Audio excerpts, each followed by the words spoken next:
didn't get a note. Oh, my email, I just send it on the email. I just saw that email from Angela. So can you send me an email with the correct email for And you now? know, mine is wrong. I sent you an email, mine is wrong. Yes, that's correct. Process. Look at the also. I'm gonna send it to my personal email. Oh, they changed it. But I'll give you IT's number. Okay. I got it. I'll have it there. Okay, You probably have to open up a new Outlook program and re-sign in. I got a new computer. That's what I mean, that's why. Are we Plus they holding? changed Outlook. Pardon? There's no election on the agenda. Why does he have an election in his memo? I thought I read something about. No, Let me know when you guys are ready. So I I'm Maybe he ready. just used the wrong word. I'm ready. Are you ready? just make sure your microphones are turned on, and I'm gonna click record. Recording in progress. Okay, are you ready for me to call it to order, Omega? Yes. Okay, I'm calling the meeting to order. Roll call, please. Negus, Here. Acuff, here. Amundson, Go down, Here. Jennings, Here. Okay, will you join me in the Pledge of Allegiance?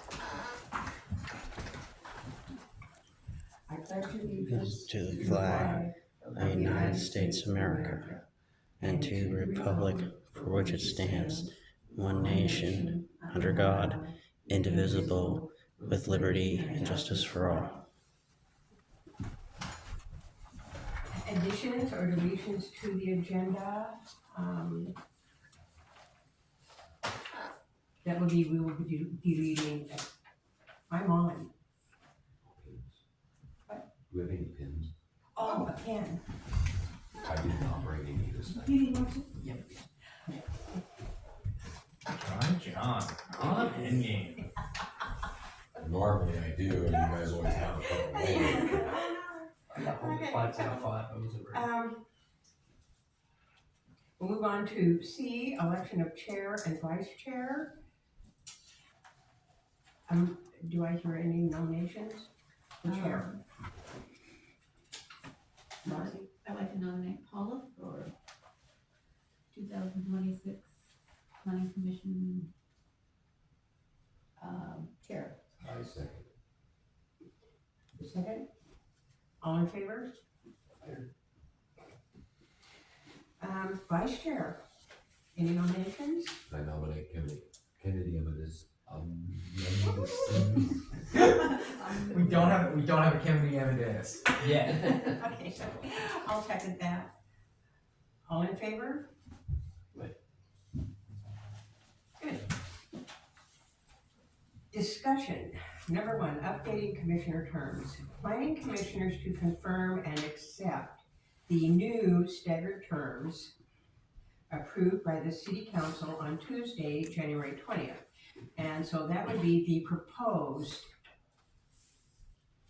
of what Omega passed out. It shows our current, and then it shows the proposed end of terms.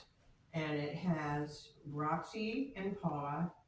Our term will expire December 31st of 2026, and John, and Kennedy will expire December 31st of 2028. Those are staggered so that we always have somebody on. And is that okay with everybody? Sounds good. Okay. Now, for the record, this is just cleaning up our records, the city's records. So we, did you want to say something? No, I just, even though it's proposed, my email is still wrong. Yeah, the stuff that we sent out from the emails, for people to look at, and then, we looked at what the state standards were, and then we, make sure that the proposed one, the one you see on the piece of paper, matches the state standards. It's still wrong. We don't need to do anything new in our Outlook or anything like that. No. So we are, So we're all in agreement that these terms are agreeable to us. Do we need to take a vote on it? We don't need to do that. I think it's a council thing. Pardon? Isn't it a council? It's a thing? council thing that votes on this. Right. Right, We just- okay. yeah. So we'll move on to, E, the swearing in of planning commissioners, but I don't think we need to do that since we've all been sworn in already. So we'll move on to F, approval of minutes, planning commission meeting minutes for May 20th. I haven't seen mine, I didn't see them. So if we, It's been so long, I don't remember. I don't remember and I didn't see the minutes, so, has anybody seen the minutes? Yep. Okay, did you see them? Okay, so we can have a move to approve the minutes? If you're Well, comfortable in approving minutes that you haven't read. Omega, I could propose, we can do them recess? the next meeting. or we can table it. And Yeah, let's table it until we can all read the minutes, because I didn't get them, so. Okay, so that can be tabled for the next meeting. That was for May 20th, is that correct? Yes. Yes. That's what I'm going back looking at what we did when we last met. G, discussion item number 2, direction from City Council on January 5th, 2025. After a legislative amendment process, planning commissioners to consider extending the established maximum time period for a tentative plan approval, with additional allowance for extending the approval process for a joint wetland mitigation permit. Now, that's all yours, Liam. I have a question. John? Was that from the 2025 or 2026? 2026. Okay, you said 2025, just making Sorry. sure. Liam? Yeah, so this is kind of, and I'll be a little transparent here. This is all that is saying is really there is desire to possibly change our planning approval timelines, right? What are our current expiration periods, our periods of validity for different applications, and is there a interest in amending those timelines? Specifically, the direction that I've gotten from administration is specifically around development that requires a joint wetland permit with the Army Corps of Engineers, DEQ, and DSL. One thing that I also want to be, again, straightforward about is that the Mid-Willamette Valley Council of Governments has received funds. We received a grant award. We are currently we're contracting right now. We're in contract negotiations for funds from the Department of Land Conservation and Development to do code amendments to ensure conformance with the latest round of housing bills, primarily House Bill 2138 and some of the provisions of Senate Bill 1537 that maybe relate to procedural changes and not necessarily that last wave of housing bills. There are some changes to the housing sections too, but the big changes that are coming down the pipeline are all about procedure. So we have a bunch of money to take a look at Sheridan's procedures and update our land use procedures and make sure they conform with the requirements of House Bill 2138 and Senate Bill 1537. And the good news is, writ large, the vast majority of our procedures are already conforming. Our procedure section is pretty robust. And so we're gonna have some wiggle room to make some amendments alongside those to use the time that we have and the money that we're gonna get from the state of Oregon to also open up other things related to procedures in our code, right? I'm already gonna be in those sections. We're running into problems with these. All right, how do we kind of hot patch that while we're going, right?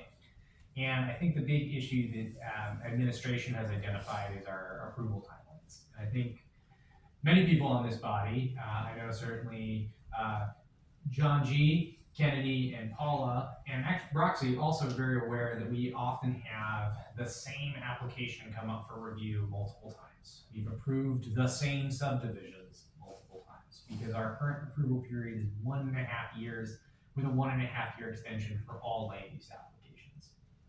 So, what I was directed from our administrative staff is that there's a strong desire to change what that expiration of approval timeline looks like for subdivisions and partitions that require a joint wetlands permit.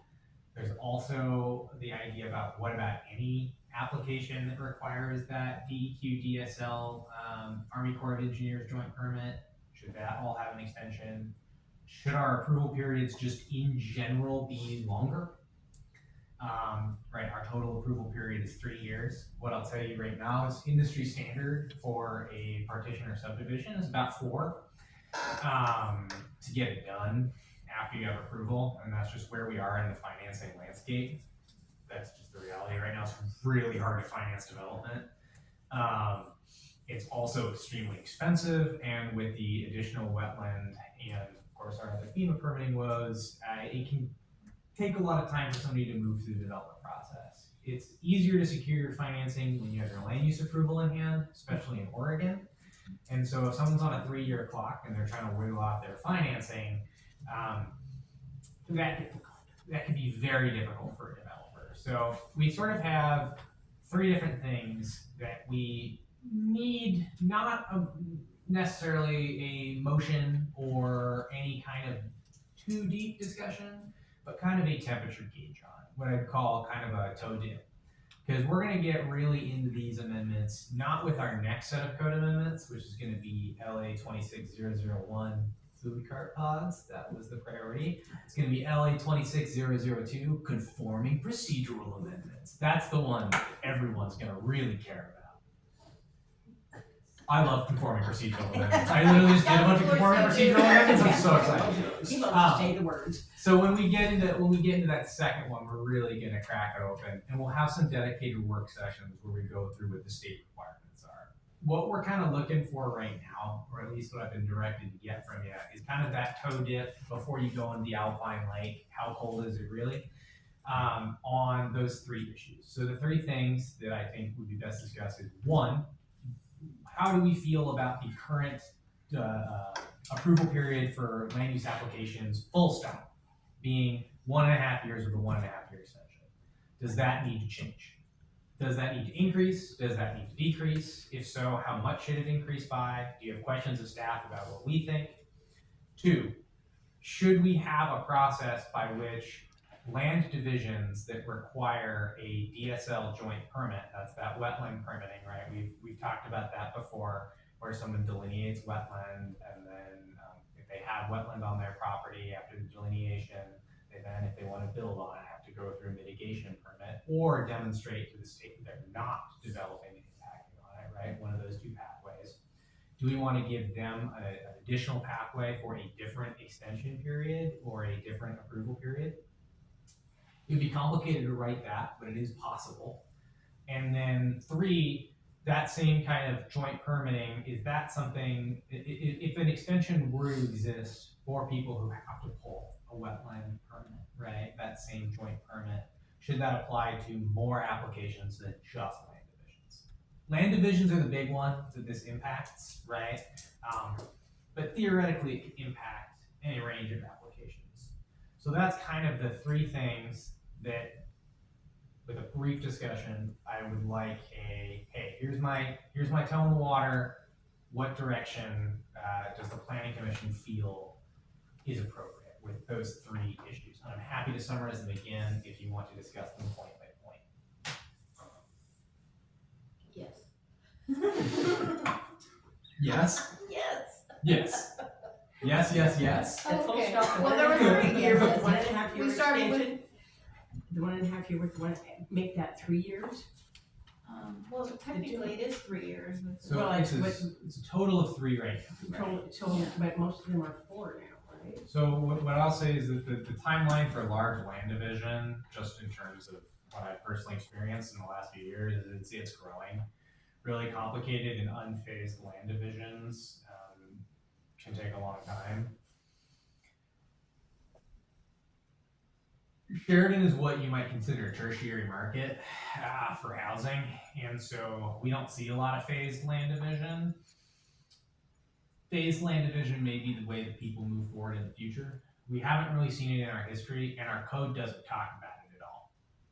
So that could be another issue too that's slowing these things down, where it might take you 3 years to get to phase one, but then after that you roll a little faster. And we don't really have phased land division, which is when you get one subdivision approval with multiple phases, and then you're allowed to plat each phase after the other and make less improvements as you go. But the problem, there's sort of a weird give and take with developers there too, where each phase needs to be complete in itself, right? You can't have utilities that just hang out that aren't complete. And if someone's going through and they're building a collector, you have to do the whole collector first before you go phase after phase after phase. And then usually the benefit for the developer is that they don't need to make all their improvements right away, and that that typically you have a longer period of approval after you've platted your first phase. So for example, in the city of Salem, it's 10 years after you plat phase one, you have 10 years to plat your next phase. In some cities, there is no time limit for phase development. 10 years is true. But we don't have phased development in Sheridan. So when people are coming in, they have to do it all in one go. And because of that, that also slows down their development timeline. It gets more complicated if you're gonna do 117 lots than if you're gonna do 117 lots in sections of 60 and then 60. Obviously, that doesn't add up to 117. I didn't want to subtract 3, 57? So because we don't have that option, that also extends our timeline. So it gets really hard to sit here, even if somebody's processing these applications, and go, every subdivision is going to take a developer 5 years to do. What I can say is that the timelines that we have in our code are very short. That's a legacy of a lot of early adoption process when land use was changing a lot, and also things got built a little bit faster because they were less regulated at other levels outside of the city where land use was the real hurdle. And we see this in a lot of small municipal codes. If the city is comfortable with 1.5 years and 1.5 years being the original approval period and the only extension requirement, that's totally fine and valid. 3 years is plenty of time to get your stuff together if you come in with your financing ready to go. The trade-off is a lot of the time right now, people want that land use approval in your hand when you talk to the bank. And that makes these projects more complicated, where we can have a project that has outstanding, even a residential development. You might have outstanding building permits and not have your building financed yet, because there's such a high bar of what you need to clear. Yeah. I mean, I could talk about this issue in multiple dimensions of it for an hour because it's fascinating. But if the city Planning Commission is interested in extending that period, that's good information. What I can say is I just finished a set of amendments where a city had less consistent extension rules. Generally, their approval period was different across application types, which was really messy. And they've settled on 3 year with a 1.5 year extension as their base, because that fits sort of a small city development timeline. That's an idea. You guys could do 5 year with no extension. You could do 5 year with a 6-month extension. You could do 3 years with a 6-month extension. You could do 2.5 years with a 15-day extension, but only on a Tuesday. That's neither here nor there. It's just, let's say the attitude, right? If there was an attitude that every approval should be good for 5 years with a 2-year extension, well, then there's no real reason to carve out a exemption for wetland issues. Because if you got 7 years to get your stuff together, you got 7 years to do your wetland, you've got 7 years to. And I'm not pulling 7 out of my brain. There is a community that does 7 with 3 1-year extensions, right? Like the numbers are out there, right? These are. It's tough to say arbitrary because they are, but we do want to make sure that permits expire, right? And we wanna make sure that they expire within a time that's reasonable enough that somebody could actually exercise their permit.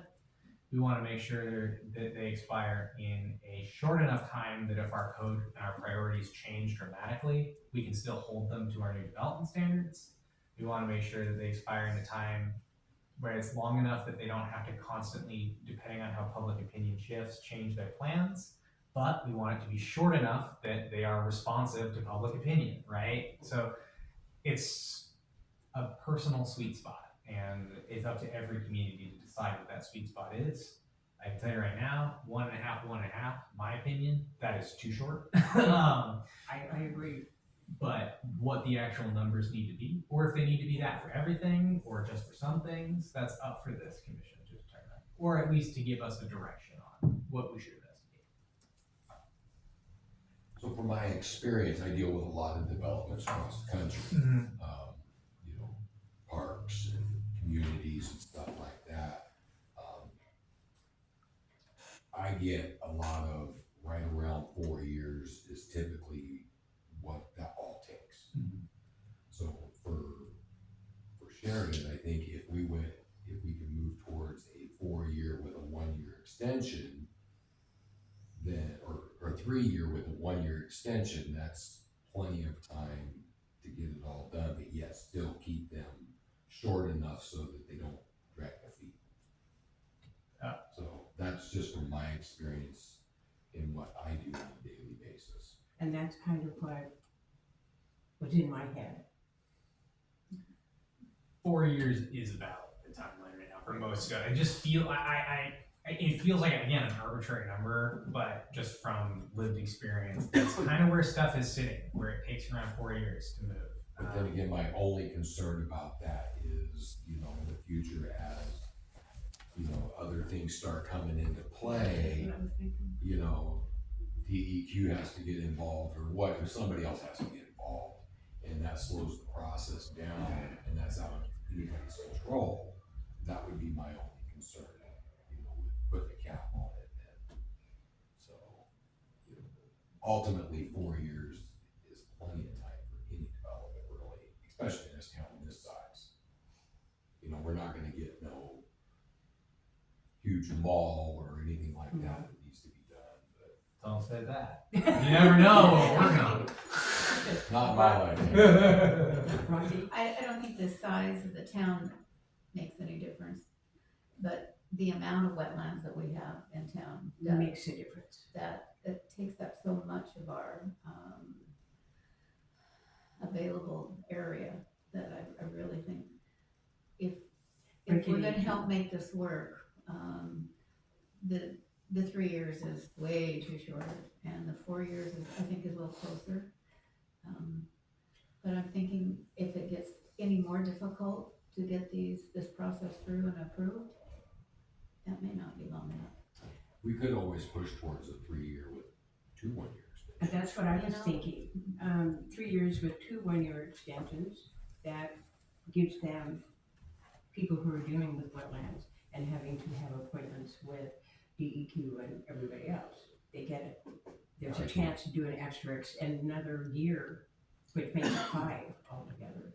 Yeah, and I think separating them and having a separate extension for wetlands versus the norm, I think that's just creating a ton of extra work for everybody then. But these other two factors too will probably play into that too. So that was at least how it was envisioned when I believe Preston discussed this, was that there would be a larger extension period. Everything would have the same base vesting period, Right. right? Let's say we're working on our current schedule, right? I'm not gonna talk about hypotheticals, right? Where you're 1.5 and 1.5. If your development required the submission of a joint permit to DEQ, and you could, to DEQ, DSL, and the Army Corps of Engineers. That's why we call it the joint permit. I'm just gonna call it the joint permit from now on. That's Are we, easy. is everybody, all right, the joint permit, right? If you require the submission of the joint permit, that if you demonstrate that you have submitted your application for joint permit, you can get an extension for up to 5 years, was what was presented to me. Now, I do think that administration did kind of not quite understand the joint permit process, and also the extension process and how this works for our applications. they were concerned about delineation. I think that's how they pitched it to other staff. And it really isn't delineation that is the time suck. It's the joint permitting for mitigation. Those are two separate phases. Delineation should happen before you get your planning approval, and then mitigation happens after, right? So mitigation is really the thing that triggers a long delay. And so what I can bring up is right now we have 1.5 and 1.5 for everything. And now I personally, this is just me, Liam Bean, not a representative of the city of Sheridan, right? I don't like it when the land use application timelines are different for different applications. I don't like it when a variance lasts a different period of time than a subdivision lasts a different period of time than they should all be the same, right? Keep it simple. Keep it simple. That's what I like. And that's easy to explain to people, right? Because if you do one permit in Sheridan, then you do a different permit in Sheridan, you're on the same timeline. You don't have to learn a whole new set of rules every time. So I would suggest that if there's any changes made to that core timeline, it apply to everything. And that's actually the way your code is written, where the approval section is different than all of the application sections, right? It lives in its own little bubble, where it's very happy to be, and where I'd like to keep it.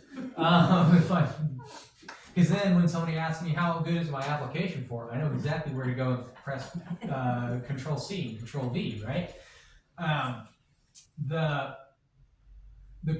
guess that first question is, does that number need to change? And that applies to everything, right? Does that number need to change? The second question would be, Like a partition does, most of those other smaller don't take near that long. Or shouldn't take near that long. we're talking about shouldn't. We I hate to see something like a small partition on the books for 4 years, just because somebody wasn't, On the ball and doing what they should. well, not only that, but if not doing what they intended to do when they made the application. Yeah, they changed their mind. Well, if in the case of a partition, if they did change their mind and they wanted a plat configuration that was significantly different enough than the original configuration, they would have to reapply, as we have no amendments process. And that's something that we need to discuss later down the line. Do we want to have an amendments process? Table that. We're going to bring that back up. We're going to have that conversation. Do we need to have a way for people to amend their approvals? Probably.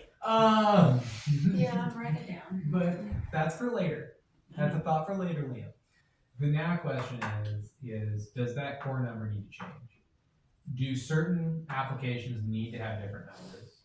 And does there need to be a special extension for, let me start with this one. Let's start backwards and build up. Does the planning commission generally, I almost said council, sorry guys. It's been a couple weeks. Does the commission generally feel like applicants for land divisions, whether they be partition or subdivision, who are required to pull a joint permit from everybody who they need to get one from, the joint permit, need a longer extension period than regular land use applications? I do. Yes. Yes, I do. You're dealing with government entities that take their time. Well, it's the joint permit that makes the difference, obviously. The joint permit. Without that, It's it the should joint be permit signed should up, be but- the exception to the Yeah. rule. So let's say the goal is to get the regular timeline to around 4 years, right? Let's say that's the goal. Then there's a couple ways you can slice that. I like to give people a little bit of wiggle room because when you apply for an application, your approval is stayed. And that means I can't let you do work for the couple of weeks while we're processing that. So there's a couple ways you could slice it. It could be like a 2.5 year with a 2-year approval, maybe a 3 year with 2 1-year approvals. A 3 year with a 1.5 year extension. Those are all. Do those all sound in the realm of reasonability? Something that gets us close to 4. I would pitch 3 and a 1/2 year because I hate to say it, you wanna give people a little bit of buffer when you stay their application, right? And the way we have our code written, it's different than a lot of other applications. You can apply for your extension up to the last day and your stay is still valid. But it doesn't stop your clock from ticking if your extension is granted, right? So those 30 or so days it took to notice everybody about your extension, which requires a notice in the city of Sheridan. You're kind of dead in the water for those 30 days, but also you could have done it earlier. And those 30 days count towards your applications. I kind of like it. It gives people, it's one of the most forgiving extension codes that I've seen. And I actually modeled another extension code off of it. Your extension code was written by Jim, and there's no other city that reads exactly like I Sheridan's. believe that. And it's very forgiving to somebody who actually dropped the ball or made a mistake. But it also is a little bit punishing at the same time, where it's like, you made a mistake, we're not gonna give you the time back because you made a mistake. We'll let you recover and we'll keep moving forward because we want you to be successful. But that 30 days to process your application, that's not coming off of your clock, but it adds on the original date. So I like your extension section a lot. So what I'm imagining, tell me if I'm way out of left field, is our goal is to get close to 4 years and then a little bit of a buffer if you have to do a joint permit, right? So three years with 1.5 year extension. The That's 6 months is the buffer. the buffer. That's the hey, And then, yeah, you got your 4 years, 6 month buffer after that. after that, a little and bit of then- time. And then that's it, that's it, buddy, get your stuff together. You're coming back to staff to reapply, and you're gonna have to deal with what the new code says. Yeah. And that's gonna be for every application. Yeah. Right? I think that's a good idea. All right, that's what I'll throw in there. Yeah. With the wetland stuff, I'm gonna have to wordsmith it a bit, but number of years, do we wanna aim for like what's our goal to get somebody to total? Like, is it, if you have to go through wetlands, we want you a total of 5 years, or do we want somebody to have a total of 6 years? I think total of 5 years. Total, so it would be like a 2-year extension instead of a 1.5 years. That extra 6 months is gonna make a huge Yeah. difference. Yeah, that adds another 6 months, yeah. And I know that admin they pitched something a little bit bigger, that 5-year, which is a big pitch, I think. Right. But is there an in between, like 3 and a 3, so it's the same number? Like, and that gets somebody to 6 years?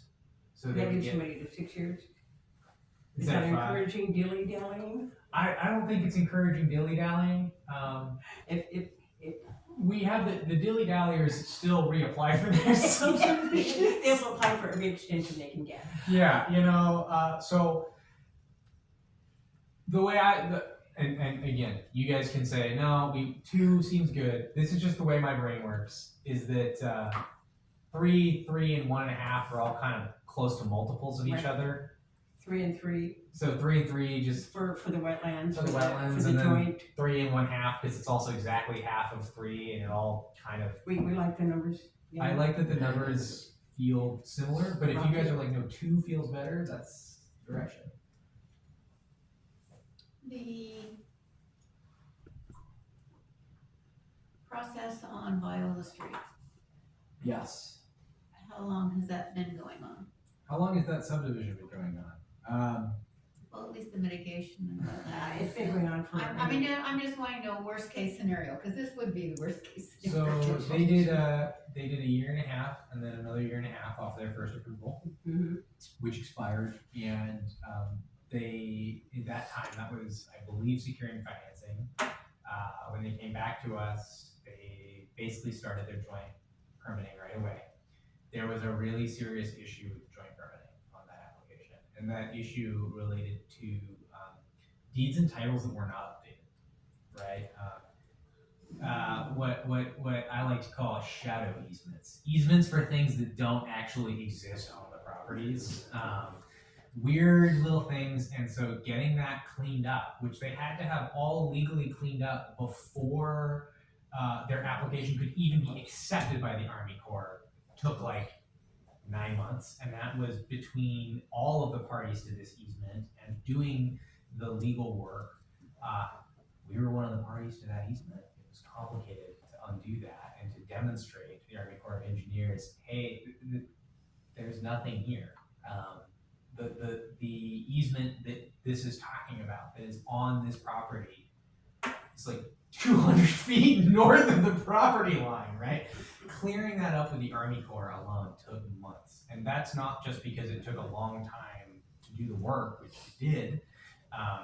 It's also just that they're slammed. They're slammed. They're not super responsive. And then after that, they were able to actually apply.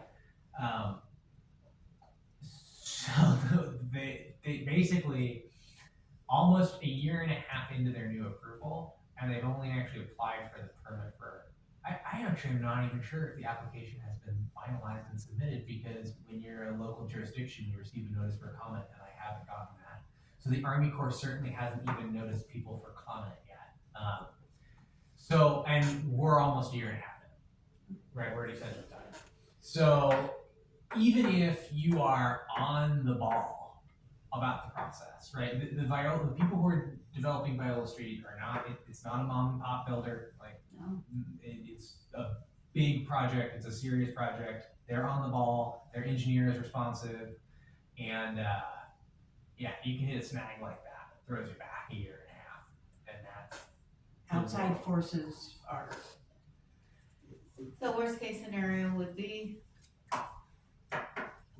could be 5 years. the worst case scenario could be easily 7 or 8 Okay. years. No, Okay. We're at I don't 5 think years we're right really- now on the building, trying to get permits. We're So- finding the wetlands and everything involved, and 5 years ago, we got the contract, and we're still fighting. So, that's all. Yeah. 5 years is not. And granted, what we don't have like they have in 12 is we don't have to deal with like a Clearwater Services type. There's not alternate they're standards that we involved. also need to meet. Clean Water's involved in that one too. Yeah. They already made us move it 40 feet and away, and we're just having a heck of a time. Yeah, and that always complicates stuff. So that's something that I can definitely speak to. Is like we're talking best case scenario is like 5 years. so if we did 3 and 3, 6 years? We probably we may still have some cases like Viola where they don't Right, have there quite are enough some time. absolute exceptions to everything. And I do think that's why when this was pitched to me, it was with such a high number.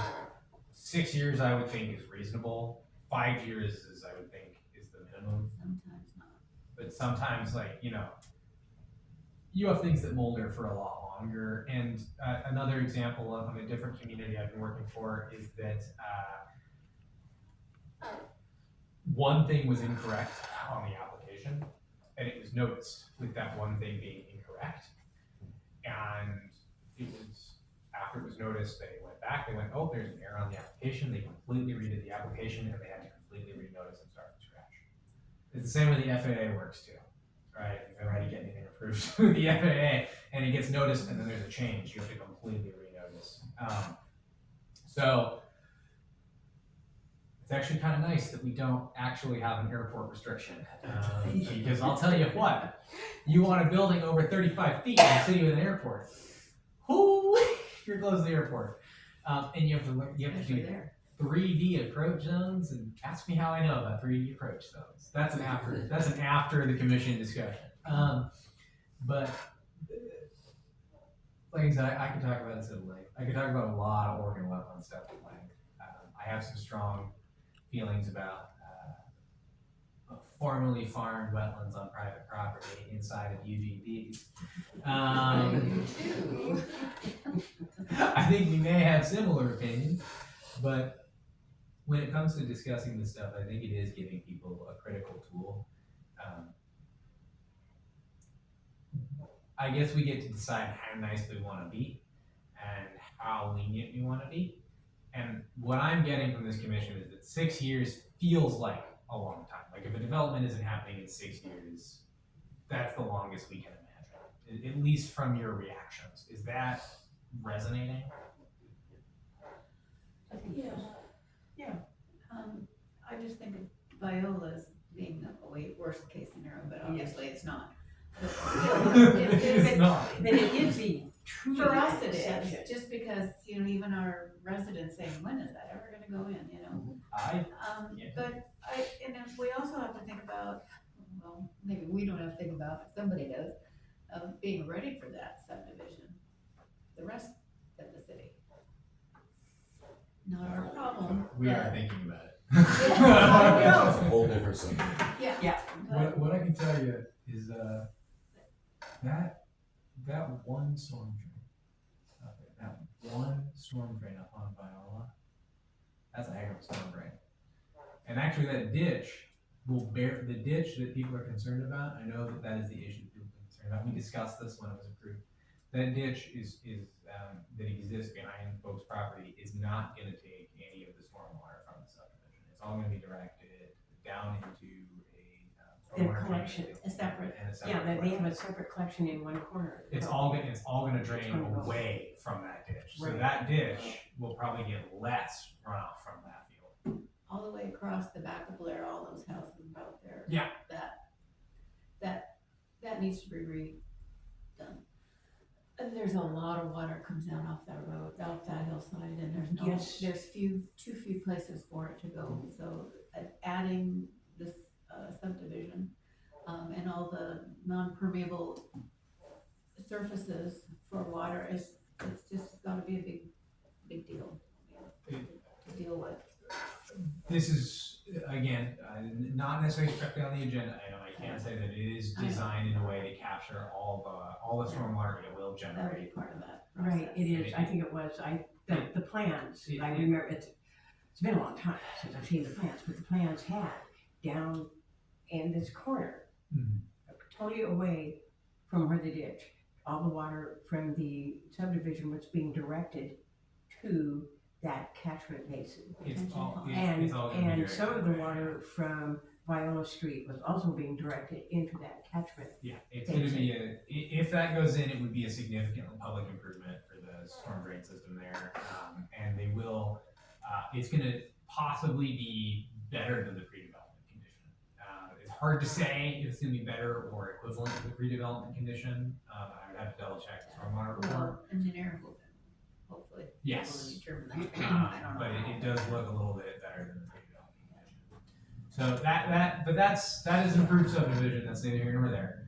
The question is, I feel like I have my toe out of the water, I feel like I know what I can go back and confidently take the city manager and administration and say, hey, this is the direction, this is what I've been directed by the commission to put into our code drafts when we start to do the really fun amendments that nobody likes to read because they're the same thing over and over to make sure that everything's compliant with state statute. Is it, Paula, if there is no more discussion, I would recommend moving on deeper down the agenda. We're done, let's move on then. Is there any more discussion? I think we have pretty well expressed. Okay, so we are going to H, discussion item number 3, direction from the City Council on January 5th, 2026. After a legislative amendment process, planning commissioners to consider recommending to the council the uses, construction standards, and other requirements for food cart use and food cart pod development in certain zones. And Liam passed out City of Jefferson, City of Silverton, City of Millersburg. Did you do the City of Jefferson? I did. I knew that. As soon as I looked at it, I said, you did this one. I was actually consulting on that one for the city to make sure it was compliant with their community development standards. I didn't spearhead the amendment, it was spearheaded by their attorney. I did rewrite a lot of it. So the reason that I picked these 3 samples are because in my mind, they identify a couple of different, some of the really important things to discuss when we're talking about food cart pods. And I don't expect us today to drill down and determine exactly what standards we want. This is meeting 1. We'll probably have another planning commission work session just on food cart pods. We may do a planning activity related to food cart pods. Our organization has put together a spreadsheet. We use the same spreadsheet in Willamina of like here are all the things you need to think about on food cart pods. What do you think? that we could go around and work through the planning commission with. So we're gonna have a lot of conversations about food cart pods. And there are a couple of just philosophical things that these different solutions represent. So we've got the city of Silverton, which is a heavily regulated solution, but very short. And it imagines that food carts are gonna be a itinerant business. We have the city of Jefferson, which regulates outside of the development code. It regulates through business licensing and permit. And I can tell you how it was imagined to work, and then there was one change that was made at the city council level that does kind of change the way it flows and works. And then there's the city of Millersburg, which takes the approach of like heavily identifying and regulating something within the development. Now, what's very interesting is the one that is the closest to having detailed development standards is the city of Millersburg. And its development standards are pretty, I'll say almost non-existent. And I provided these three models to you as opposed to say, I know it's taboo to say City of Portland, but City of Portland or like City of Hubbard, which have more detailed standards. Things like, hey, if you have a canopy, it has to be this big, it has to be located here. If you have landscaping for a food cart pod, you have to have these additional things here. It has to be set back this far from this, and et cetera, et cetera, et cetera, right? I didn't present that to City of Sheridan because it doesn't really match the way that your development code talks about those things. If we end up having this conversation and you guys are like, no, we want something that's heavily focused on design, we can talk about that. That's one of the things we get to talk about with food cart pods. Because unlike talking about housing, where you have none of the cards, with food carts, you have all of the cards, right? You have all of the cards. So the city can regulate these things as they please.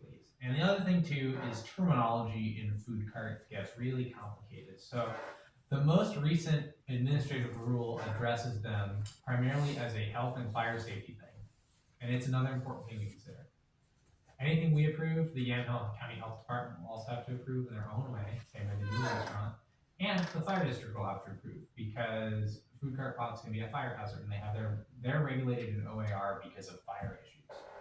And in OAR, they're referred to as mobile food units. And two of these amendments use the terminology mobile food units. I'm probably going to use the terminology mobile food unit. It's weird, but that's what they call it. So that's what we're going to call it. So if I use the term food cart and mobile food unit, I'm going to use them relatively interchangeably. So you all have had time to kind of look through these things, and there's not when it comes to a regulatory standpoint, there's, again, three ways I think this could fit into the City of Sheridan Code. There is the approach that these are itinerant, right? And that is actually not the pod method. That is still something to be discussed and considered. That is more like, hey, food carts are great, we want them to be able to park on parking lots. We don't want them to hook up to utilities, and we want them to still move around, right? There is the discussion of how much these should be regulated in terms of business licensing. The Jefferson approach is a business licensing regulation approach where most of the development standards come with your business license.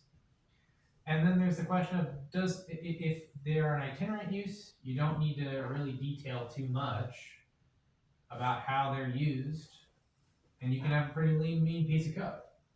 If it's permanent use, you have to start having conversations about what zoning is appropriate for food carts. Is there a special district that is or is not appropriate for food carts? Where do they go? So it's not just what do they look like, it's about where are they allowed.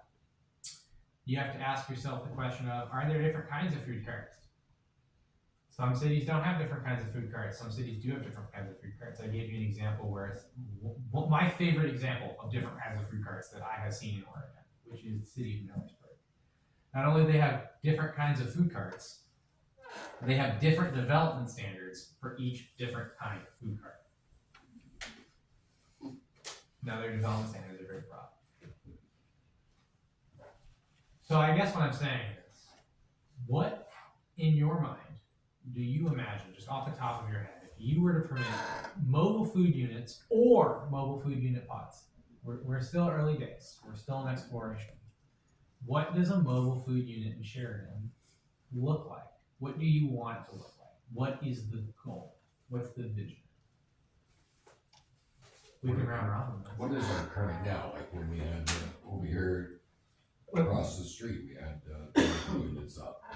That What was standards at did they go Davidson. by? They're not permitted. So they just come in and park wherever they want. They're not permitted. No. That's code enforcement. If somebody is operating a mobile food unit in the city of Sheridan and they were to receive a complaint, code enforcement, that's not a permitted use. That's the determination that was made based on it being not described in our code. That's the determination. So they're not permitted. You cannot operate a mobile food unit. We do not have a business licensing program for them as itinerant merchants. We do not have a land use program for them. They're not described. It's not a chicken either. You can't get a chicken permit for your mobile food unit, dang it, even if you sell chicken. Even if you have chickens in there, it could be a chicken coop. But you can't do it. You So can't do it. the one at Forest River, but that's on private property. Yep. It doesn't, And that's not a permitted use. that is not a permitted use. Okay, did make it safer on Sheridan Road though, it kept the guys from running It on is, Sheridan Road for that lunch. is not a permitted use. Okay, And So that's according to okay. code enforcement is not the purview of this body. no. And then I have another thing, noisy. For me, I just like to, I'd like to take, we're gonna talk about this another Yeah. time more in depth. Yes. I think I'm gonna wait on that discussion. Give me some time to review the ORA and I, move from there. I do need direction, right? I can't. If we wait and there's no direction or feedback or indication of what is desired, then when we come back here, right? And we provided an estimate to the city of cost to do these amendments. And the city council, after getting that estimate, said, yep, go ahead. So I need to go ahead and put this work together. And this is the kickoff. This isn't, nothing said here or thought here is firm. But when I come back, I'm gonna come back with drafts and options. And I need to know Which direction we? what direction to go. I can't navigate that compass. Rocky, did you? Well, I'll start. I'd like to start with the part that we haven't really talked about the city of Sheridan being in the business of managing food carts. That was my thought. First of all, I don't think the city has any business being a food cart manager. And any regulations we set, they should be held to as much as any private party. And it just won't happen.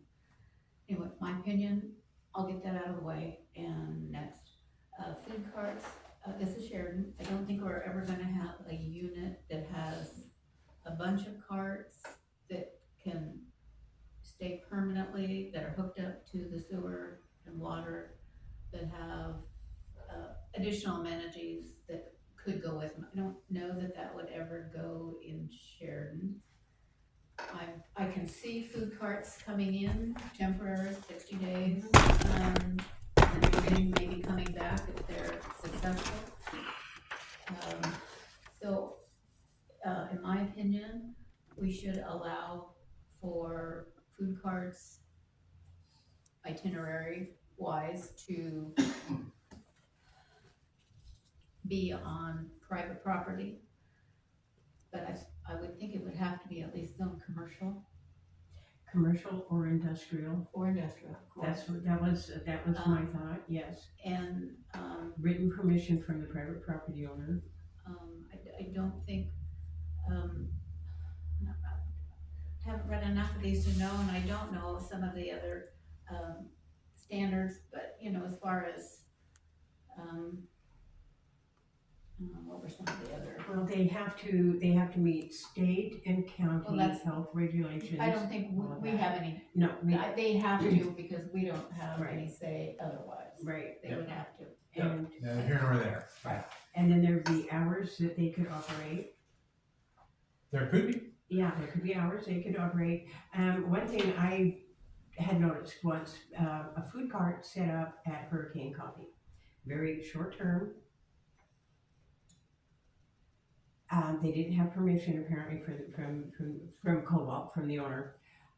They cranked up their generator and it was so loud, you couldn't hear yourself think in the office buildings across the street. It had me gritting my teeth, and the houses behind it had to deal with that noise. So if you don't have the right generator, you've got a lot of noise. I don't think that food cart at Forest River is loud. I don't ever hear it when I drive by. Some of them prepare their food and they just actually sell it out of them more so. Yeah. So, and that, I don't know if we'll ever have any control over it. There was It'll be something- more just that, satisfy the health inspector. So, Yes, and there was But I something think- about that. I think there should be some hours that should, for that purpose too, Yeah. of operation. Like I say, I haven't had enough time to read. There are other things that I think we should regulate.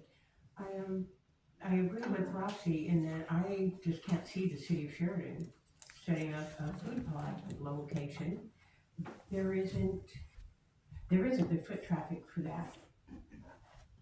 There isn't, people wouldn't, it would be flash in the pan. People would be excited, this is cool, this is neat. They'd show up for the first couple of weeks or a month, and then they would realize, well, we're paying money for this food. We'd have, maybe 3 or 4 food carts. I don't know. And I just know, I there's, income for the city isn't enough. The city needs to either use that for city property or sell it. I'm So- sorry, I can't get off my, No, I hear you, A parking lot. but there's a couple things, which is one, the matter at hand is not, and it's good to learn from experience, but it is not what X or Y food cart is doing.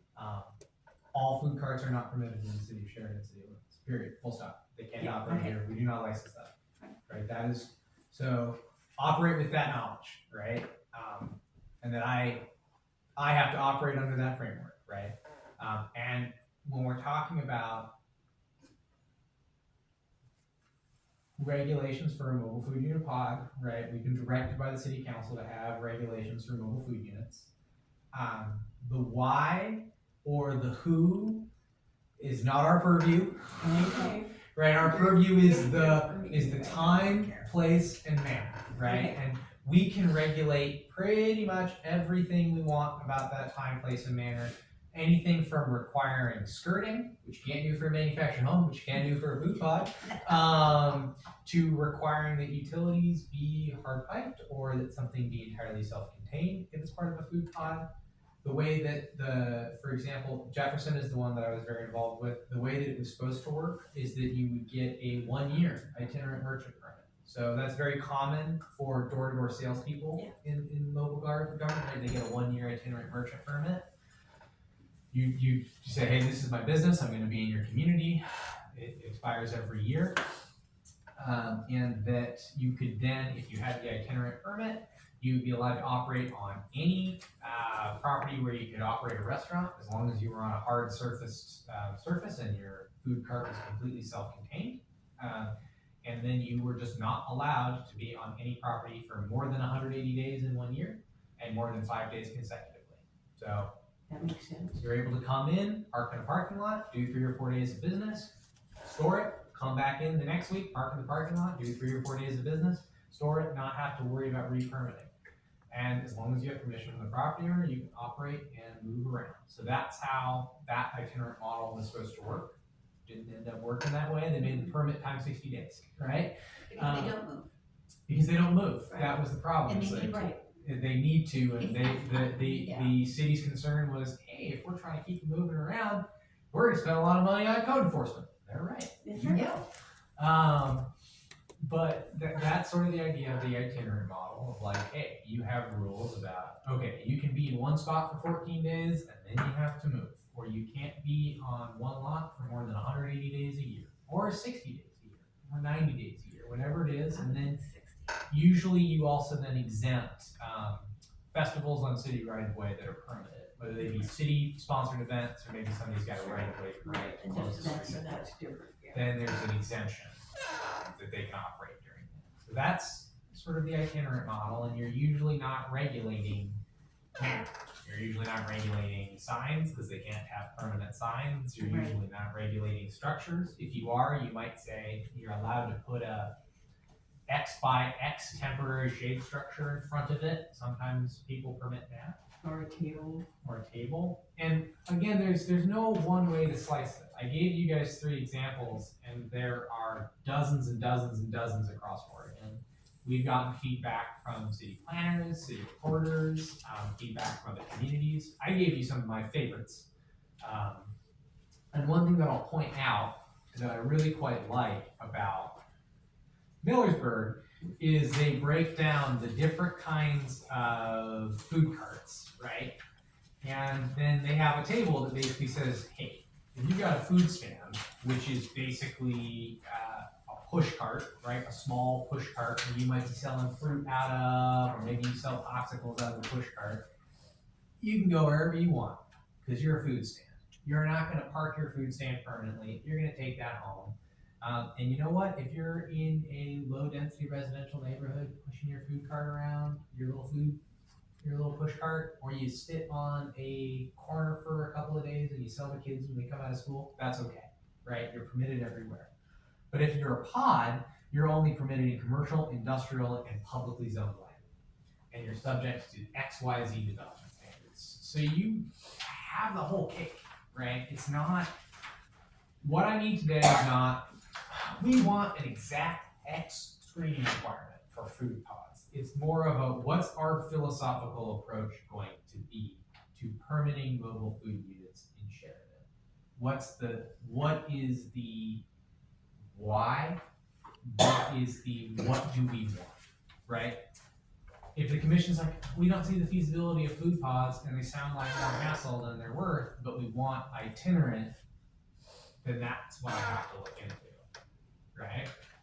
But I can tell you that the city council would like regulations for mobile food unit pods that are different than the way we regulate a restaurant. I think we do some pretty strict ones. You prefer the what? I couldn't hear you. I think we're gonna need some pretty strict ones.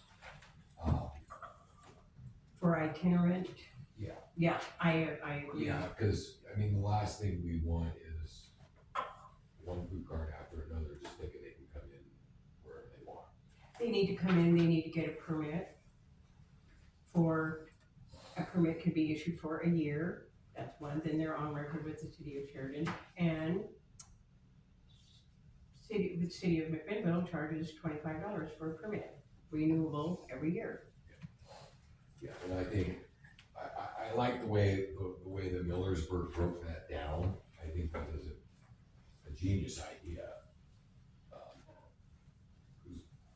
in our little town, are we gonna get any little push stands coming through? Probably not. You know, we may or may not during Sheridan days or something like that, but again, it's gonna be here for the day and it's gone. And then you go up to the food kiosk is where you're gonna see more of those in the industrial areas anyway, so I really like that idea. I can tell you that I wish I wrote this.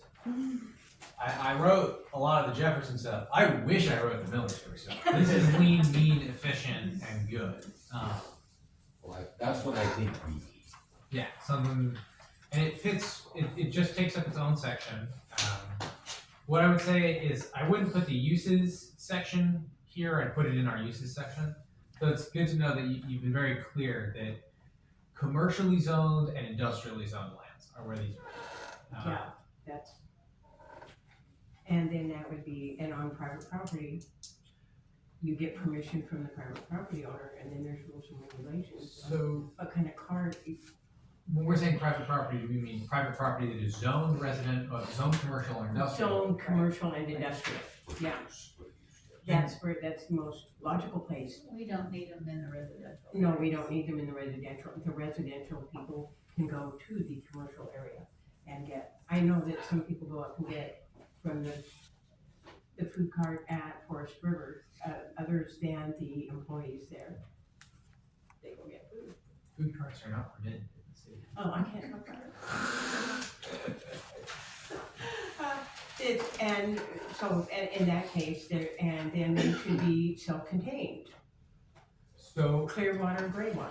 yes, and so a good question is we don't have to, again, if we don't have to permit itinerant food carts, we don't have to permit permanent food carts, right? There's no, We don't need to permit food carts at all? what I'll tell you is, we don't need to permit mobile food units at all. There is no obligation legally with the state To of allow Oregon them in. to allow them in. Okay. What I can tell you is, The we've got some council direction wants to explore this. Well, we explore it.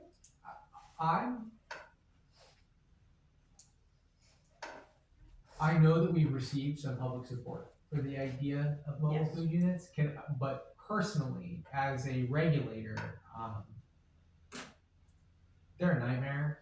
That's my thought, and Yeah. there's, They like the chicken permits. Yeah. It's difficult. Enforcement is difficult. You end up with people hooking up to your city water without backflow protection, they're dumping their gray water in the storm drains. Or grease. or grease, fast Yes. oils and grease Yes. problems. So I like developed pods more than I like itinerant Well, food. developed pods are easier to But then control. there's some trade-offs, and so one of the ways that I'll break it down from a pros and cons of a regulatory perspective. The pros of an itinerant food unit is that is the purpose. That's what these things were created to do, and they do excellent business that way. In major metropolitan areas, they move around a lot, and people do good business. The other pro is that it's a really low barrier for a small business. It's the honest truth. It lets people invest in small scale enterprise. A lot of people who could not start a restaurant start a mobile food unit, and sometimes they're successful enough that they turn that into an amazing restaurant. My favorite restaurant started as a mobile food unit. It's fantastic, and nobody else likes it. Turns out people don't like Burmese food. Big thing. The cons are they're difficult to regulate when they're itinerant. No matter how you slice it, you can regulate it, but it will be difficult to enforce. When there is a problem, it can be a serious problem, right? When you have a good actor, we may know some good actors that Liam doesn't want us to talk about, but we may know some good actors, and those good actors follow the rules. They're great. When you have the bad actors, they can be difficult to enforce against. It's very challenging because it's not structured. They could be like the RVs popping up here and there Yeah. when they're told to move from one place. Movable occasionally. Yes. So it can be challenging. The same thing can be said of mobile food unit pods, right? They have the advantage of we know where the grease goes. We have somebody have a grease interceptor, a hard pipe into it, right? You're in the ground. We know where it's going. We're not having stuff going there. It also has the advantage of, again, if somebody owns the land, they can give a lot of other people a chance to start a business at a really low cost. That's something awesome.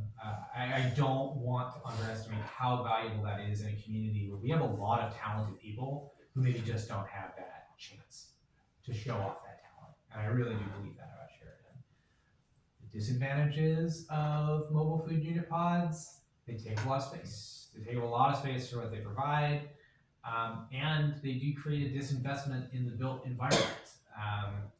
You see some that are really cool, right, that have really big investments where they put a lot of time into building a space. Good examples in our region might be the barn in Albany, that is out there. Next time you're going through there, Albany and Millersburg both have great mobile food unit pods that are well developed. An example, if you're heading north, Portland has the Hawthorne Asylum. It's kind of like an art park. It's very Portland. It's kind of too gauche, but What about McMinnville's Dave's Shell? It's very small pod. it's a tiny pod. These But ones it's are very small. It's about 3 or 4. Yeah, these ones I'm talking about are actually pretty significant. Usually it takes a lot of businesses before the pod really can invest in a built environment. And so often you get something that is very similar to a parking lot. And when you're having a problem filling vacancies in your downtown, if you have some disinvestment in those buildings, right, that long-term disinvestment in those buildings can lead to, well, why would I start a restaurant here where I have to upgrade everything and make sure that I, have an appropriate vent over my oven and all my new mechanical permits and make sure I'm in a slightly retrofitted building? Well, I could join the pot. And so all of these things have pros and cons, right? There's no right answer. And I don't want to sit here as the expert and be like, this is the right way to regulate this. This is the wrong way to regulate this. I don't think any city has figured this out because every code looks different. You don't see any uniformity in mobile food unit pod codes at the local jurisdiction. Well, so we can just kind of take these and study what you've given us. And I looked at a couple online, and I know Cresswell's was 4 pages, small print, very detailed. Yeah, even to the 100-degree water temperatures for washing hands and washing dishes, and then 200 feet to a bathroom, and this kind of thing, you have to have a bathroom available. So this is something that we can discuss later, Yeah, which is that you have to have a restroom and a hand washing station for a mobile food unit pod. Yes. You have to have them available to the public. And there's a really good question is, do you allow it to be a portable toilet and portable hand washing station? Those are permissible under the health code. Under the health, But we don't have to, we can say, no, you have to build a bathroom. you have to, it was 200 feet, and you had to have written permission to use whomever's restroom you were borrowing, so the employees could run to that place and use their restroom and come back. Yeah, the employees need to have access to a restroom. Right. And that is, again, outside of us. So if someone were to say park on an absolutely vacant lot, their employees would need to have access to a restroom. If they're on a private lot, they probably can have access to that business's bathroom. The employees. But let's say you were on a industrial lot that is undeveloped and is owned by a different property owner. Then the two neighbors, there's no bathrooms. If you were an itinerant mobile food unit, what do you do? Yeah, what do you do? What do you do? Now that's not our regulation, but we can say a pod has to have a built bathroom, or we can permit porta potties, and that's up portable toilets, right? That's up to us, right? We have that level of detail. I would say the things not to get bogged down in my humble opinion, are things like landscaping, signs. Yeah, forget that. Forget that. If it's a site development review, it'll require landscaping based on the underlying zone. So usually a mobile food unit pod requires site development review. So that's nothing. Does it require site development review? Does it require a ministerial permit? Does it require a business licensing permit? And so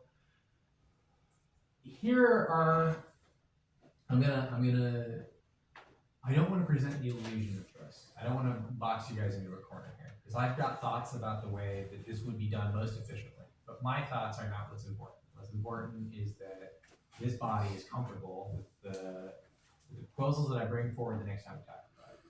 I'm going to bring forward a couple of different pieces of draft language, right? Because we can go in so many different ways. And then we have a worksheet, and we'll work through a worksheet together. That's our next meeting. This is the kickoff. We need to get the juices going. But the 3 things I really need to know are, 1, where? We got that.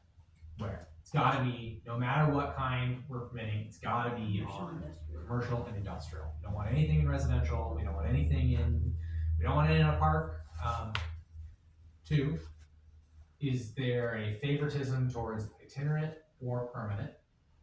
Itinerant. And it seems like this body leans towards preferring itinerant, which means the development standards for permanent should be stricter, right? They should be stricter. They should be required to have a grease interceptor and stuff, because you can't be self-sustained if you're permanent. You gotta be hooked up to utilities, city water, city sewer, right? And And that's very common. Because in a permanent situation, the last thing you want is somebody hooking up a hose that doesn't have a backflow protection, which you think everybody's got backflow protection on their spigots and they don't, and then you find out that there's somebody who's had a problem exposing your system to backflow for the last 6 months while they've been dumping grease all around. Ask me how I know. So, if there's a favoritism towards itinerant, towards we want this to be a hub for people to come in, experiment with their business, be successful, but move around, the code can make itinerant ones a little easier to do and permanent ones a little harder. And then that answered my last question, which in a permanent food cart pod, do we want them to be self-sustained or hooked up to utilities? It sounds like hooked up to utilities is the big one. Well, we have those three. If we know those three things and we know where, I can kind of give you some. It's not even gonna be draft languages. It's gonna be kind of like fill in the blanks. Maybe what I'll do, actually, this will be a fun activity. I'm gonna write code that doesn't have standards. It has everything but the standards. So maybe we should all fill in the standards and figure that out. That would work. That would be fun. Fill in the blanks. Generally, things like setbacks, usually if we apply the setbacks to the underlying zone, it works fine. And we treat a mobile food unit space as a structure for the purpose of development review. That also works really well, I found, if we require site development review.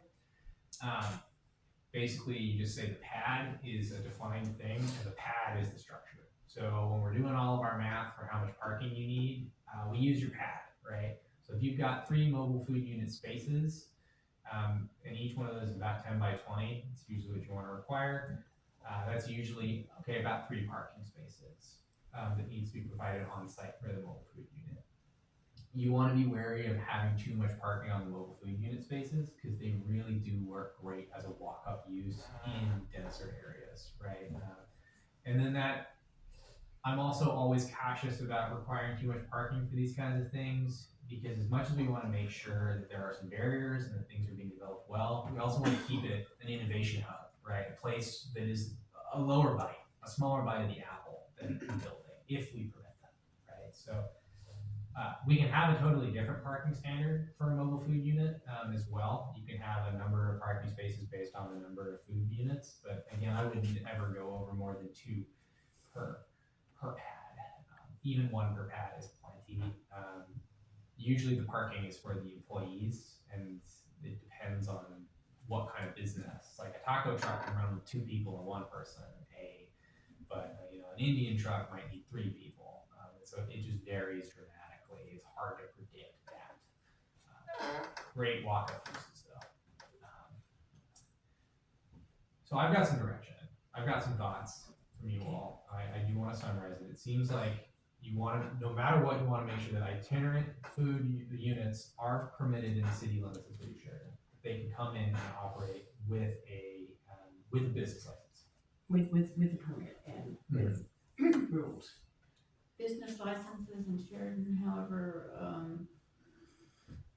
aren't required. Right. This would be required. This would be An itinerant merchant. Okay, but we can't collect a fee because it's not in our charter. Oh, well, that's not my problem. Do the planning. That's Tyler's problem. He can figure that one out. Yeah. We won't be able to collect a fee, That's, we might have a license that does not require a fee. just so you know. that'll be additional work for. The front desk. No, we should be changing our charter. It's I long think so. overdue, and that's not our job. But And unfortunately, because that's in the charter now, we cannot change that it. is the dealing with the fees. That is, sorry, city recorder. That is the responsibility of the city recorder, city attorney, and city administrative staff, which are our city manager and deputy city manager. We, alas, as much as we should think about cost recovery and making sure we're doing things at a low cost, our hands, we do not get set fees. We can say, hey, you need a permit, but if you want to charge for that permit, that's Right. But I still think we need a permit, so we know that Yeah, we need information, we need contact, we need. you absolutely need contact. Yeah. We need contact and they But need I'm to just know that saying, we know that they're there. It'll be an additional impact on on the office city. staff. Omega? Just a reminder, we also did something similar with the bees. What we require for the bees, even though we don't issue them, they have to provide that they passed a exam type of thing with the state, remember? Right, they have to provide that information. So we still issue a permit with us, even though it's at no cost to us. Besides keeping record of who's here and who's taking care of bees. But they're showing all the paperwork that they've done to have those bees at their spaces. And this likely would not be a planning permit. You probably aren't gonna need me to do it, it's gonna be No. our No. administrative It'd staff. be business It'd permit. be staff that would Yeah, have to. so they, you're not gonna be at as much of a loss. I'm jokingly saying that this isn't our purview, but if we propose an additional permit to the city council and the city council goes, nope, we don't want that because we can't charge for it, we're gonna do it all through land use. That's gonna make it a lot more complicated for people to operate, but that's their call. That'll be ultimately. that'll be on them. And this will be much harder to, regulate. Mhm. That is the other side, is regulating it's challenging. Yes, It's challenging. because some of the ones I read was hard. They were, I think the city of Crestwell was mentioning that it was up to the city manager and code enforcement to make sure that the regulations they set up for these itinerant cars were being followed. So you need somebody to wander in once in a while. Yeah, Don't see that happen. I don't direct our code compliance officer on No. what they're responsible for doing and not doing. We're more or less the same department, but we're not.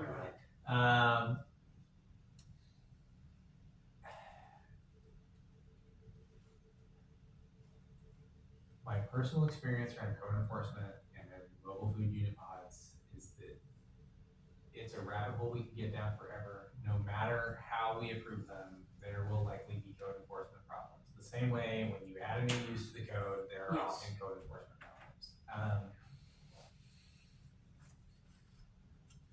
I wish, I could sit or come back to you with a list of like everything that could go wrong, the possible cost to the city to ameliorate that problem.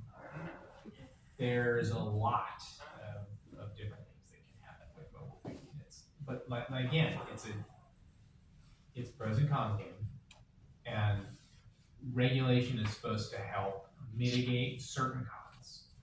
It will not, no matter which pathway we choose, if we regulate and mitigate certain cons, we will be evaluating the impact of other cons, right?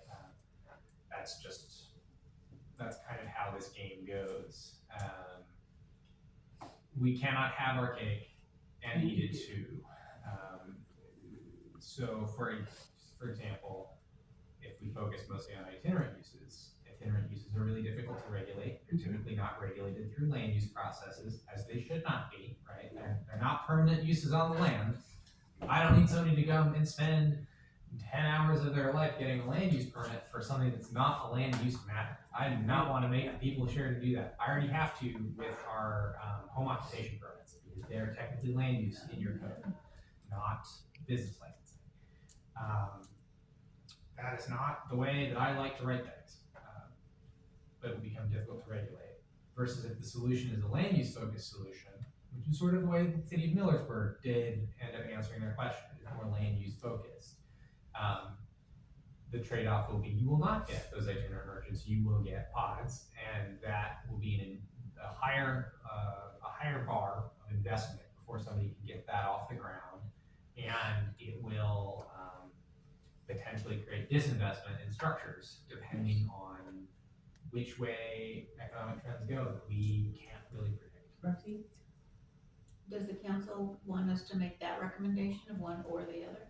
I don't think they want to make the recommendation of one or the other. What I've been instructed to do is regulate mobile food units and provide a pathway for mobile food unit pods. Technically, they want us to make some sort of a choice. So we need to make some philosophical choices about how we regulate. And that is what I wanted to kind of get off in this kickoff meeting. I don't need to get too deep into specific standards of like, you have to have each unit separated 5 5 feet away from the other ones, and we're gonna have a pathway like this, and it's gonna connect to the pedestrian pathway like this, and you're gonna have to have a seating area.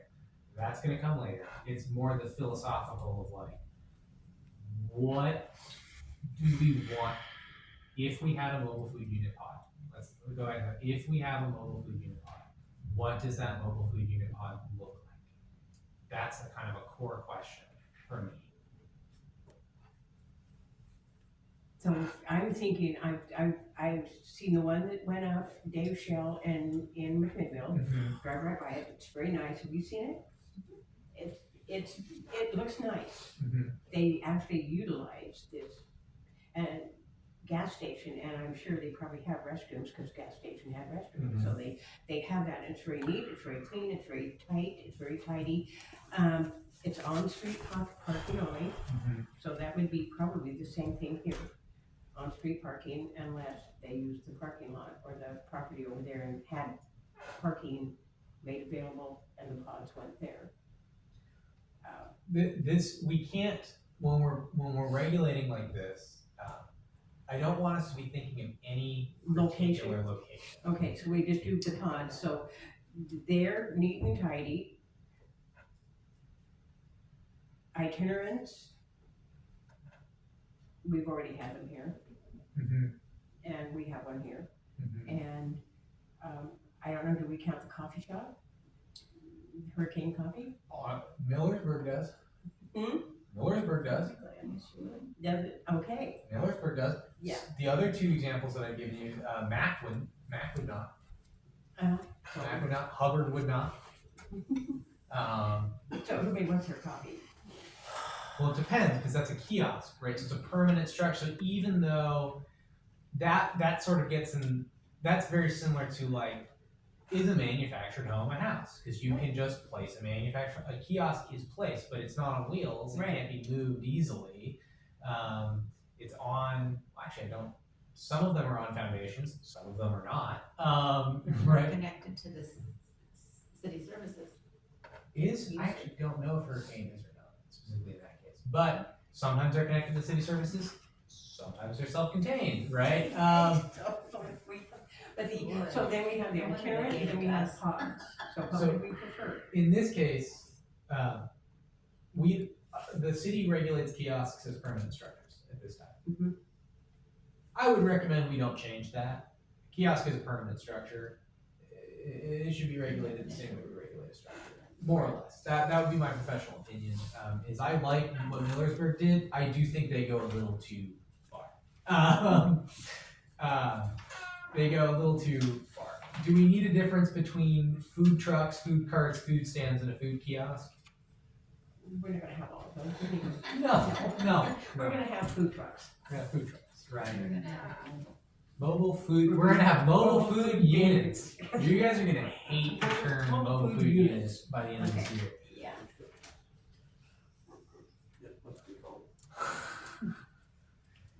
So, I guess, Paula, when you say neat, when you say clean, is it because they have a permanent structure on the site?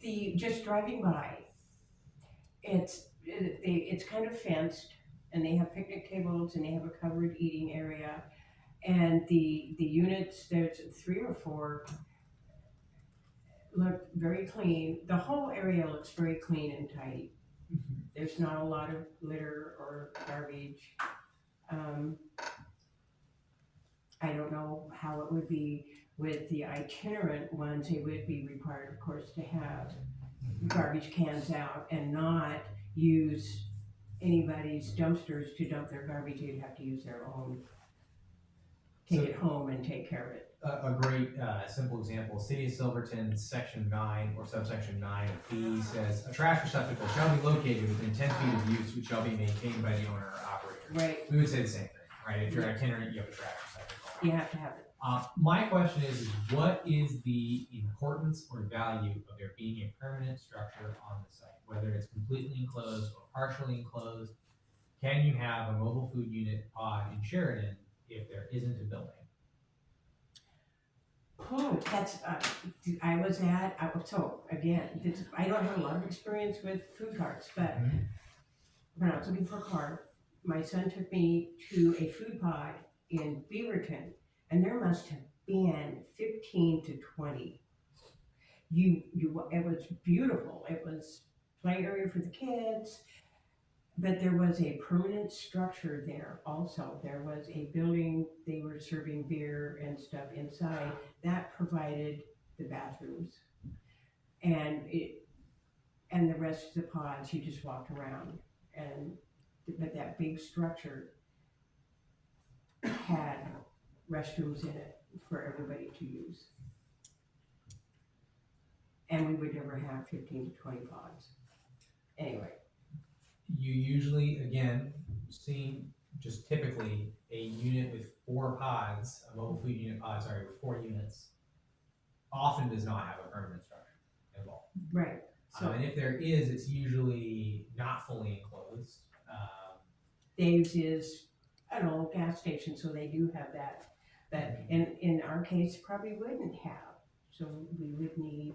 Is that a need? Is that something that a mobile food unit pod has to have? Does it have to have a covered seating area or covered dining area? Yet, like, I don't think so. Not here. No, Not here. I mean, realistically speaking, are we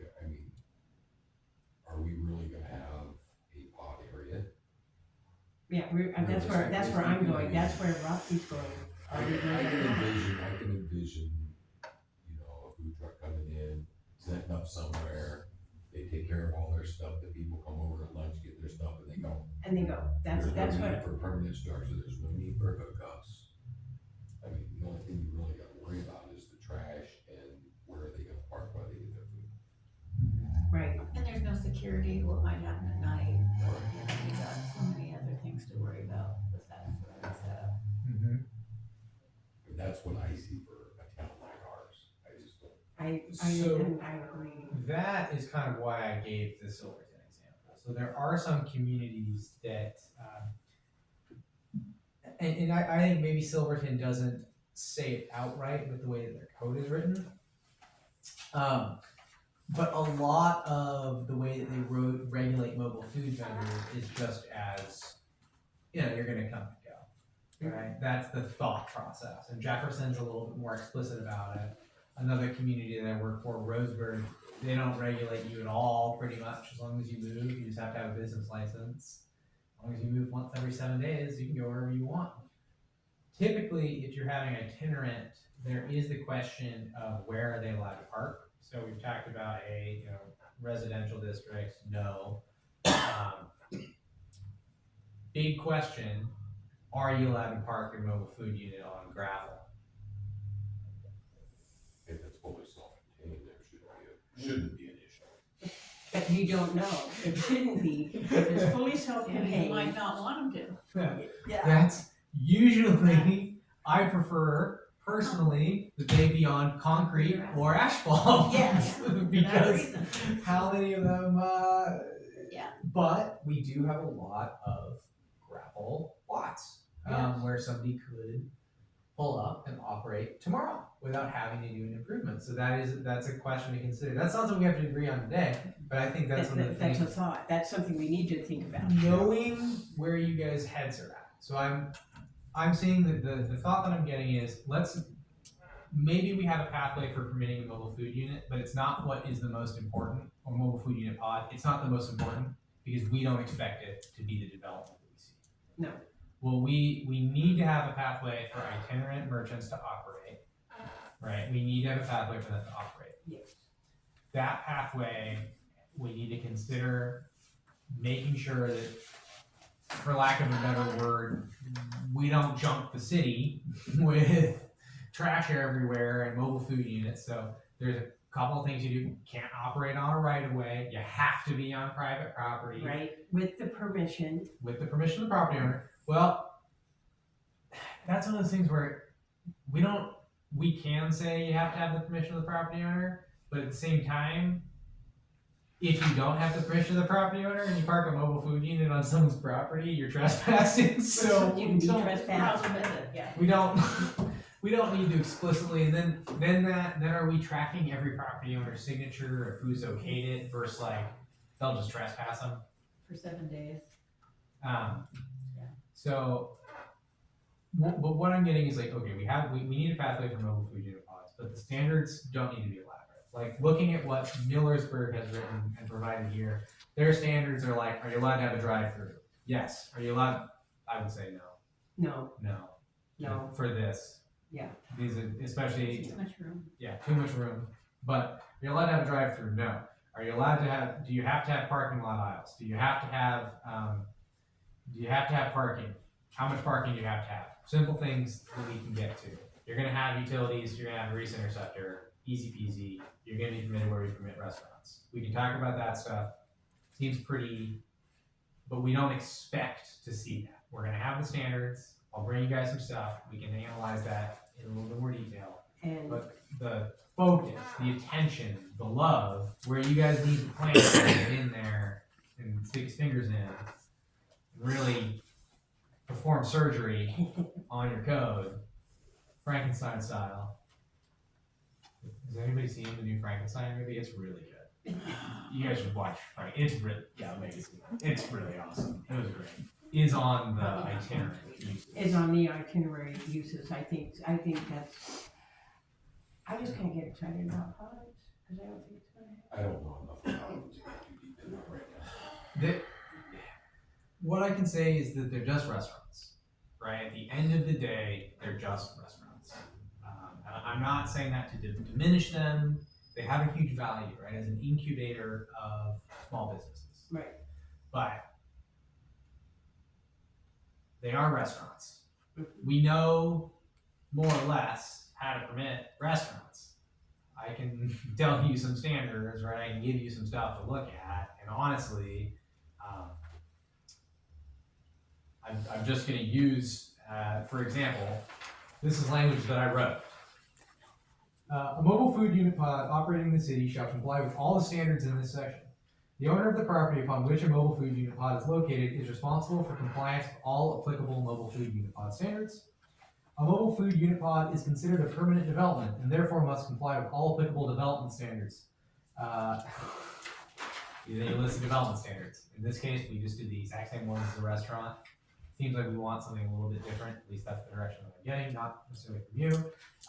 Notwithstanding this section, a mobile food unit located within a mobile food unit pod must be connected to water and sewer facilities. Such connections shall be inspected by and meet city public works requirements, which includes but is not limited to installation of a suitable grease trap for any sewer connection and a suitable backflow device for water connections. Oh, that's because of pod stuff was right there, so. Yeah. I mean, it's So that. we'll deal with the itinerary. Okay. All right. We can talk about setbacks if you guys want to have different setbacks, but you told me where you want them. Anybody got strong parking opinions before I write you guys a draft?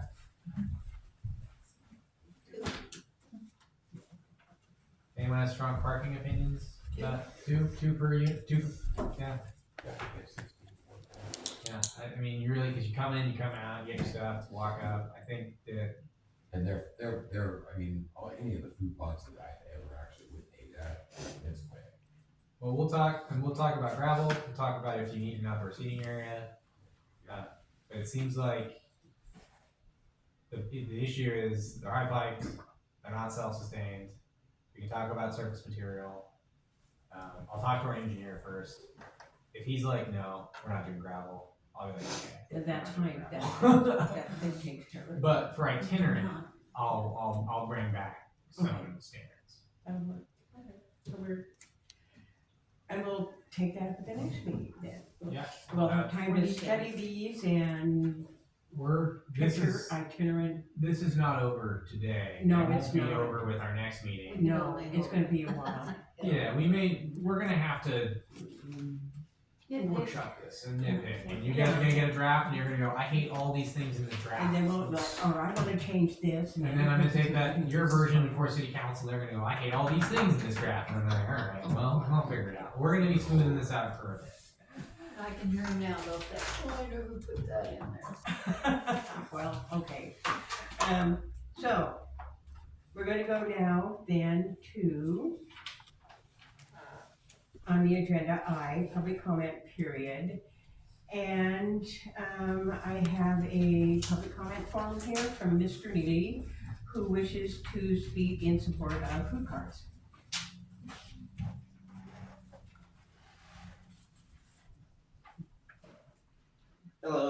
Joe Neely. I operate a platform called Westside Transparency. And I live in Sheridan, I'm a resident for a long time. I think I'm pretty well acquainted of the history of this town. And a lot of people are commenting, my folks, and messaging me personally, that they do like the idea of having food trucks. They like the idea of diversity. If you haven't noticed, we are losing restaurants because of a lot of restrictions that pervade in this town. And if you want to, in my opinion, if you want to have more businesses, how about being more encouraging and having less restrictions?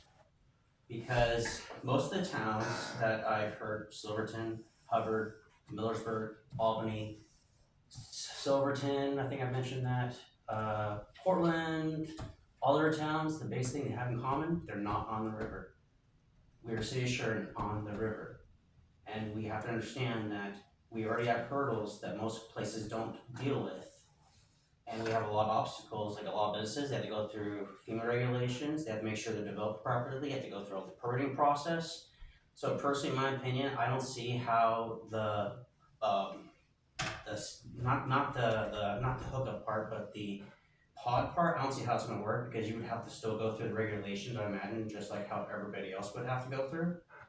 And a benefit about not having to hook up to power, they have their own generator, they have their own water, they have their own all this other stuff, is that they are completely independent of, let's say, if we lose power again, or if we lose water, or if we can't flush a toilet because there's a sewer main that blew not so long ago, people still have the ability to get food.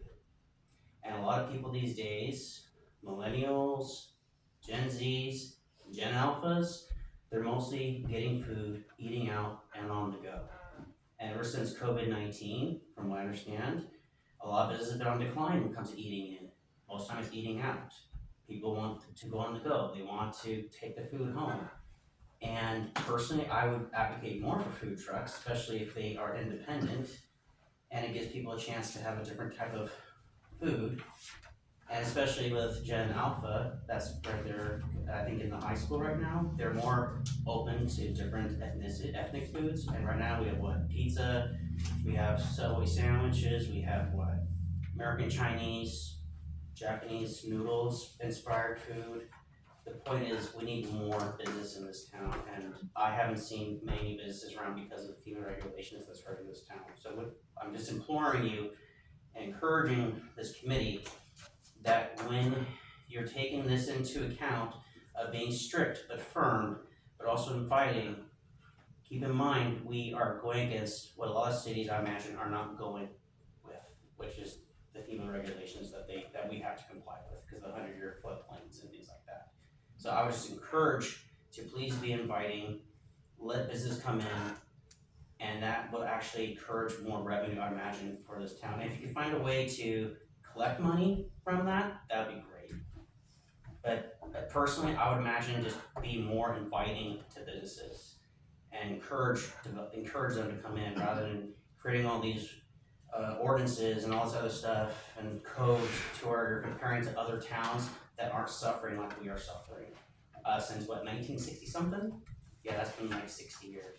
So I just encourage, please be more inviting and keep in mind, we are not, please not compare us to every other town out there. Thank you. Thank you, Joe. You're welcome. Okay, so we have next, Would be. Got a lot to think about. planning commissioner comments. Anybody have any comments on old business, new business? No comments? We commented on that. Yeah, we've already got it. Okay. Your move to adjourn? I make a motion that we adjourn. Second. All in favor? Aye. Thank you. Joe, thank you for your speech. You're welcome. Recording stopped.